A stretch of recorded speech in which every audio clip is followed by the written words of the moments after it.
और अखलाक का वो नमूना पेश किया कि लोग देख करके कलमा पढ़ने पे मजबूर हो जाते थे। यही पृथ्वीराज चौहान है। जब इसने देखा कि गरीब नवाज को रोका नहीं जा सकता तो इसने बहुत बड़ा किलर बुलाया और उससे कहा कि अगर तू गरीब नवाज को कत्ल कर देगा, इस बाबा को कत्ल करेगा तो तुझे आधी बादशाहत दे दूंगा।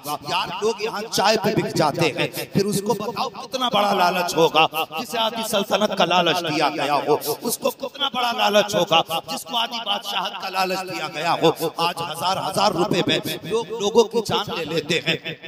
जान को जान नहीं समझते, खेल समझ के कत्ल कर देते हैं। वो यार डर अल्लाह के अजाब से। फरमाया गया कयामत के दिन अगर बेसींग वाली बकरी को सींग वाली बकरी ने मारा होगा तो अल्लाह कयामत के दिन सींग वाली बकरी से बेसींग वाली बकरी को भी बदला दिलाएगा। अगर किसी इंसान ने किसी परिंदे की जान ले ली होगी, अगर एक चिड़िया को भी मारा होगा किसी ने, तो कयामत के दिन वो भी चीख के कहेगी या अल्लाह इसने मुझे जुल्म करके कत्ल किया था, आज मुझे बदला चाहिए। एक चिड़िया का वजूद कितना होता है, लेकिन फरमाया गया जब ये कयामत में अपना हक मांगेगी तो इसकी आवाज इतनी तेज होगी जैसे बिजली कड़का करती है, और जिसने कत्ल किया होगा इसकी आवाज उसके कानों के पर्दों को फाड़ देगी। जब चिड़िया इंसाफ मांगेगी तो रब का दरियाए जवाब, दरियाए जलाल जवाब पर होगा और फरमाएगा मुझे कसम है मेरी इज्जत की, आज हकदार को हक दिया जाएगा, हुक्म होगा पकड़ के लाओ। जिसने इसकी जान दी थी उस चिड़िया कातिल को बुलाया जाएगा।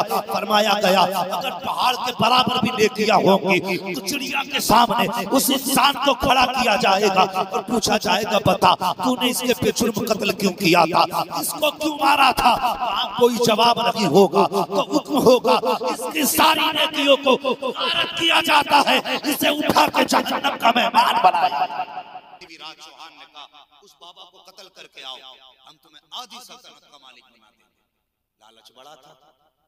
आधी सल्तनत कोई यूं ही तो नहीं मिल जाती, या मिल सकती है ऐसे ही। सल्तनत बड़ी चीज, और वो सम्राट भारत का कि भारत के सारे राजा महाराजा जिसके अंडर में रहते थे वो कहता आधी सल्तनत दूंगा। उसने खंजर छुपाया अपनी कमर के पीछे और मेरे गरीब नवाज एक दरख्त के नीचे बैठ कर लोगों को नसीहत फरमा रहे थे। अल्लाह अकबर, क्या लहजे थे उनके, वो क्या असर था उनकी गुफ्तगू में, हम सोच भी नहीं सकते। उस जबान में कितना असर रहा होगा जिसने कभी जिंदगी में झूठ नहीं बोला।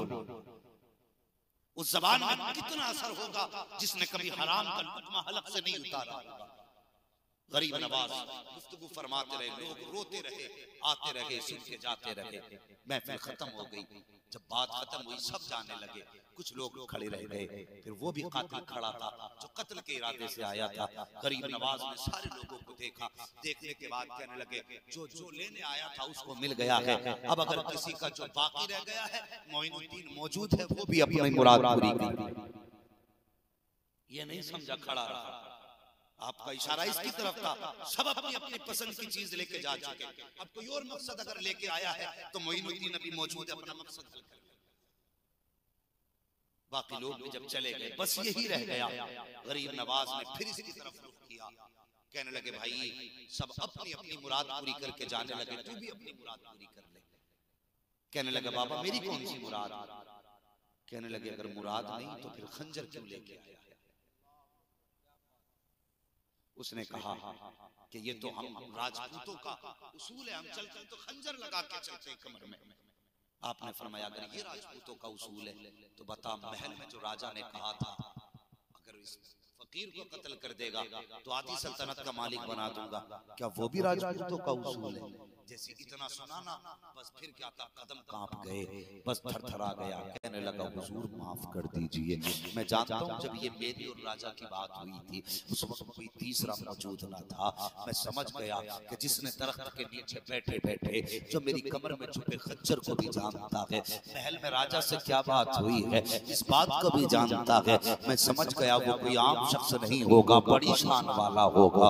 अल्लाह अकबर। उसने कहा बस पाप होने वाला था, मुझे माफ कर दें। और माफी की सूरत ये है कि मैं आपको कत्ल करने के लिए आया था, अब मैं समझ गया मुझे जीने का अधिकार नहीं है। अपना खंजर निकाला, गरीब नवाज के कदमों पर रख के कहने लगा हुजूर मेरी सजा ये है कि मुझे इसी खंजर से कत्ल किया जाए।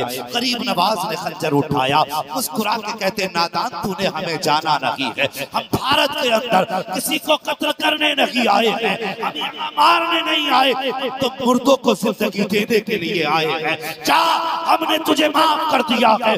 जैसे इतना कहा है खंजर फेंका आने वाले ने कहने लगा बाबा देर न कीजिए, हाथ बढ़ाइए, कलमा पढ़ाइए, जिसका नवासा इतनी शान वाला है उस नवासे का नाम कितनी शान वाला हो।